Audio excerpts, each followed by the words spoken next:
चाहते हैं कि जो कल डांगरी रजौरी में वाक़ा पेश आया,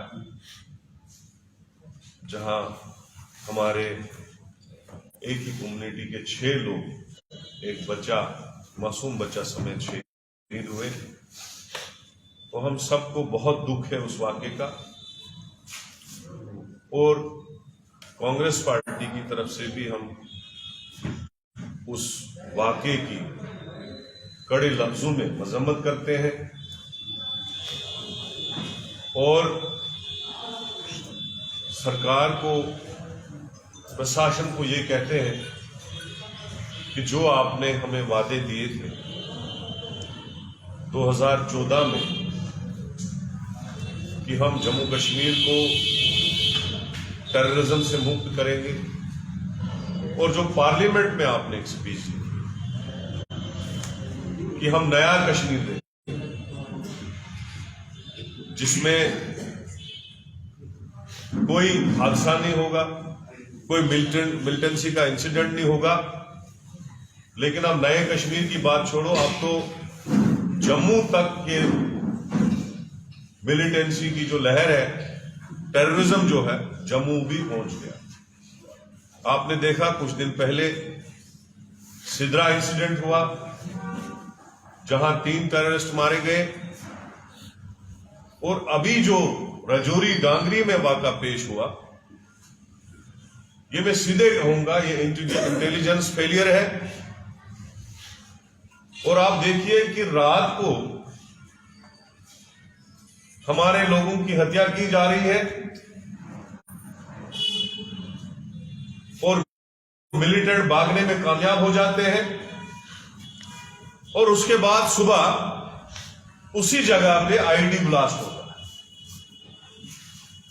क्या हमारे सिक्योरिटी एजेंसीज इतनी लापरवाह हो गई है, हमारी एडमिनिस्ट्रेशन इतनी लापरवाह हो गई है कि जहां पे इंसिडेंट हुआ है, क्या वहां पे सर्च नहीं हो सकता था? वहां पे बम स्क्वाड नहीं भेजा जा सकता था ताकि मजीद जाने ना जाया हो जाए, मजीद लोग जख्मी ना हो जाए? तो ये सीधे सीधे जो है इंटेलिजेंस फेलियर है। तो मैं ये कहना चाहता हूं, ये एक अवामी मसला है,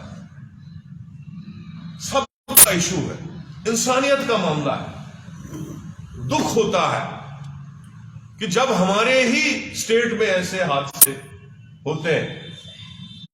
कभी कश्मीर में माइनॉरिटीज की किलिंग होती है, पंडित्स की किलिंग होती है, और आज रजौरी में ऐसा सानिया पेश हुआ। तो मैं ये कहूंगा कि होम मिनिस्ट्री को देखना चाहिए कि वो किस तरीके से स्टेट को चला रहे हैं। क्या ये पार्लियामेंट में ही दावे करने हैं कि हमने बड़े हालात सुधारे? जब आपने 370 हटाया था, जब आपने स्टेट को यूटी बनाया था, आपने पार्लियामेंट के अंदर कहा था कि अब जी नया जम्मू कश्मीर बनेगा, जो नया कश्मीर मिलिटेंसी से मुक्त होगा। लेकिन मुझे नहीं समझ आता है कि हमारी स्टेट में ऐसे ऐसे हादसे हो रहे हैं कि जिससे रोज मरोज जो है इंसानी जानों का खतरा भी बढ़ रहा है, लोग परेशान भी हो रहे हैं। माइनॉरिटीज के लोग जो 15-15 साल से कश्मीर में ड्यूटी दे रहे थे, आज वो सड़कों पे खजल है। क्यों? क्योंकि इनसिक्योरिटी है। तो मैं ये आज कड़े लफ्जों में इस चीज की निंदा करता हूं जो हुआ। और दूसरा, हमारे लोग, जब हम इंसानियत के लिहाज से, हमारे लीडरशिप, रमन भल्ला साहब और पूरी टीम, शबीर खान साहब, रविंदर शर्मा जी, सारे जब वहां जाते हैं इंसानियती तरह से, कोई पॉलिटिक्स नहीं थी उसमें, हम जब जाते हैं तो हमारे लोगों को रोका जाता है। और भाजपा के लोग, हम तो हमेशा कहते हैं, बीजेपी की सरकार यहां पे एलजी की, जब बताएंगे कि जब जनाब एलजी के पास ये इशू चालू करो, तब बोलते नहीं जी ये गवर्नर रूल है, हमारी सरकार नहीं है। लेकिन वहां बीजेपी के लोगों को एलो किया गया, उनसे स्पीचें कराई गई अपने सामने, उनसे प्रेस कॉन्फ्रेंसें करवाई गई, लेकिन हमारे लोगों को किलोमीटर दूर जो है रोका गया और वहां जाने नहीं दिया। तो मैं सरकार से पूछना चाहता हूं, ये जो सौतीली मां का सलूक आप कर रहे हैं, हम तो किसी सियासत के लिए वहां नहीं गए थे। हमारे लोग वहां हमदर्दी के नाते, इंसानियत के नाते, जो जाने जाया हो गई थी उनके घर पे ताजियत करने के लिए गए थे, वहां कोई सियासत करने नहीं गए थे। इन चीजों पे अगर आप देखेंगे हमेशा बीजेपी वालों ने सियासत की, कांग्रेस वालों ने कभी इन चीजों पे सियासत की ही नहीं है। हमारी सियासत इन चीजों पे नहीं होती है कभी। तो मैं ये कहूंगा, या तो होम मिनिस्ट्री को रिजाइन करना चाहिए, या तो स्टेट के हालात सुधारने चाहिए। स्टेट के हालात सुधारने बहुत जरूरी है, क्योंकि हमारी स्टेट ही वो स्टेट है जहां हमेशा जो है वारदात होते रहते हैं। तो मैं दूसरा, सिविल सोसाइटी जो है सबको इकट्ठा हो जाना चाहिए इन इश्यूज पे, और खासकर गवर्नर साहब को मैं ये कहना चाहूंगा, उनको इमीडिएटली ऑल पार्टीज मीटिंग लेनी चाहिए, ताकि सब पार्टी अपना अपना सजेशन दे और एक लाहेअमल जो है इन चीजों के लिए तैयार किया जाए, ताकि ऐसे हादसा आइंदा आने वाले वक्त में रोके जाए। शुक्रिया। और कुछ पूछना हो तो थैंक यू। विकार साहब, आप पीएजीडी के मेंबर हैं कि नहीं? कांग्रेस उनका सपोर्ट कर रहा है पीएजीडी? कांग्रेस पार्टी देखिए मेरा क्वेश्चन सुन लीजिए। ऐसा क्यों नहीं आप कहते हैं, जब आप मीटिंग करते रहते हैं, कि हम सब पार्टियों को लाल चौक में स्ट्राइक करेंगे against the killings which has been never happened in the past 32 years. अब पीएजीडी बनाई है आप लोगों ने, आप क्यों नहीं ऐसी सजेशन देते हैं कि भाई चलो हम लाल चौक में एक दिन धरना करेंगे कि मिलिटेंसी खत्म हो जाए? पूरी बात तो सुनिए हमारी, मुझे आपकी बात समझ आई, आप क्या बोलना चाहते हैं। देखिए, कांग्रेस ने हमेशा इनोसेंट किलिंग्स पे प्रोटेस्ट किए, हमेशा कर रहे हैं।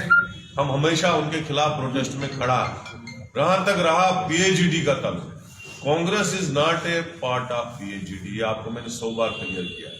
हमारा पीएजीडी के साथ कोई लेना देना नहीं है। अलबत्ता जब कॉमन इश्यूज आते हैं,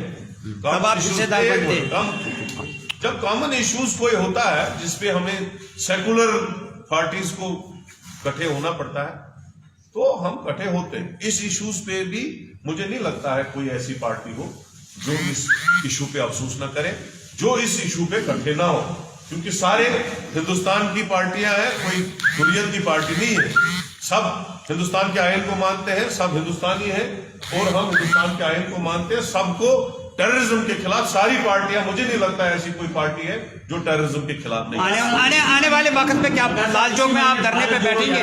जो है वो जम्मू कश्मीर में जो है वो एंटर करने वाले, उससे पहले 2 बड़े आतंकी हमले, चाहे सिद्रा की बात करें, रजौरी की बात करें, कितना खतरा है भारत जोड़ो यात्रा? देखो, भारत जोड़ो यात्रा निकली है, आज वो दिल्ली से शुरू हो गई है, यूपी में प्रवेश करेगी, उसके बाद हरियाणा, उसके बाद पंजाब, और इंशाल्लाह लाल चौक में बड़ा, मतलब श्रीनगर में एक बहुत बड़ा इवेंट होगा। भारत जोड़ो यात्रा चलेगी, उसको रुकाने वाला कोई नहीं है, और हम चलेंगे, और इंशाल्लाह मुझे यकीन है कि भारत जोड़ो यात्रा कामयाबी से चलेगी और बहुत अच्छा रेस्पॉन्स। रजौरी की बात करें तो जिस तरह से 90 के दशक में वहां पर मिलिटेंसी जो थी वो पीक पर थी, लेकिन उसके बाद वहां पर कमी आ गई थी, और अब जो लोग मारे गए हैं उनके परिजनों से जब हमने बात की तो उन्होंने कहा कि आधार कार्ड देखकर जो हिंदू लोग हैं उनकी पहचान करके उन्हें जो है वो मारा गया है, और लोग ये आरोप लगा रहे हैं कि अब हिंदुओं को यहाँ से भगाने की जो साजिश है वो की जा रही है रजौरी को। उनसे किस तरह से देखते हैं आप? देखिए, टेररिज्म का कोई मजहब नहीं होता है। टेररिस्टों ने हिंदुओं को भी मारा और मुसलमानों को भी मारा। अगर आप 30 साल की हिस्ट्री निकालोगे जम्मू कश्मीर की, उसमें फिर 70% से ज्यादा मुस्लिम भी मरे हैं। ऐसा नहीं है, हम इस चीज को मजहब के हिसाब से नहीं देखना चाहिए। अब हमारा एरिया है, एक दिन हमारे पुगलपड़िस्तान में 30 से ज्यादा लोग मारे गए, लेकिन आज मिलिटेंसी नहीं है, शुक्र है ऊपर वाले का, हम वहां से थोड़ा मुक्त हो गए हैं। तो मुझे लगता है टेररिज्म को टेररिज्म की नजर से देखना चाहिए, हिंदू और मुसलमान की नजर से नहीं देखना। भारत जोड़ो यात्रा, चलिए, ये आज इशू जो है ये इस पे था डांगरी पे, भारत जोड़ो यात्रा की हम अलग से प्रश्न। ठीक है, थैंक यू।